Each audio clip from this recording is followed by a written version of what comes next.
a note on the Russian film Jumpman. It is about a young man abandoned by his mother in an orphanage when he was young, brought back to life, so to say, in order to support a criminal organization to make money. And I'm not sure how representative this is of Russia today. Uh, Not spoiler alert, but maybe I should say that I'm biased. I mean, I have some bad vibes there, in the sense that here we lived under communism brought by Soviet Union, and Putin's Russia doesn't seem that far from, indeed, the leader, this tyrant, has said and acts accordingly, according to what he said, has said that the worst calamity of the last century was the fall of the Soviet Empire. KGB agent, he works in ways that emulate those former communist dictators. And he, with his latest move, the many years he's been in power, the way he's crushing opposition, the new trick he found to have a council for which he would be the leader and so rule, even if his legal tenure would end, to rule forever, prove that this is a country with a peculiar behavior system. The problem is that he still seems to be popular. Of course, they distort figures. It's hard to read behind the propaganda, but that's unfortunate. Maybe now with the virus, he will be on the another trajectory downwards. So coming back to the film, which has this background of corruption of a system that we know here, as I said, they brought it with fatherly care for us to enjoy, and we still suffer the consequences. We will. I mean, next generation, maybe it will be very different. So, potolește-te.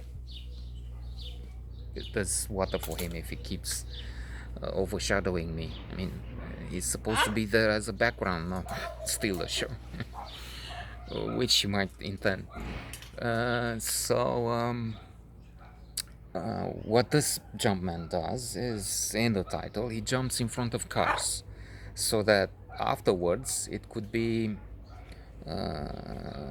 used, the accident could be used to extort money. And that was a plot which brought back memories. I mean, I've been through something similar. True, it wasn't someone who really jumped in front of my car. I mean, I don't think. She was. We're talking of a woman. She was drunk. She had a clear red. Fortunately, others were infuriated, mad at her because she obviously went with traffic, and luckily it wasn't. It was just a leg, but still, the system. That's one system from there imported here, a corrupt system where she went for care. They encouraged her. The guy has money, so you have to press on, no matter what. Determina, no matter what happened or didn't happen, if it was your fault.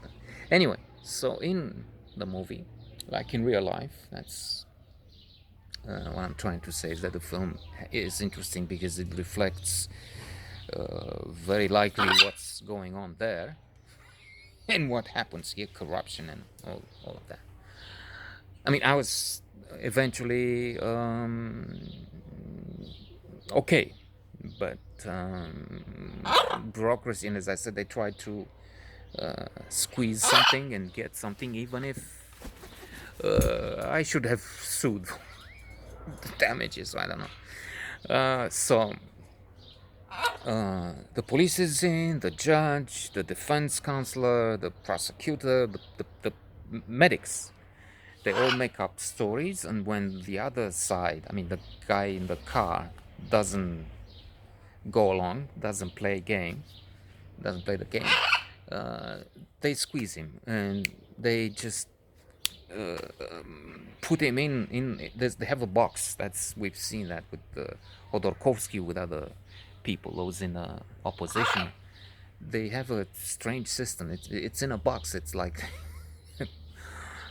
caged monkeys, and they get the full force of the law if they don't cooperate. And they make up a report, and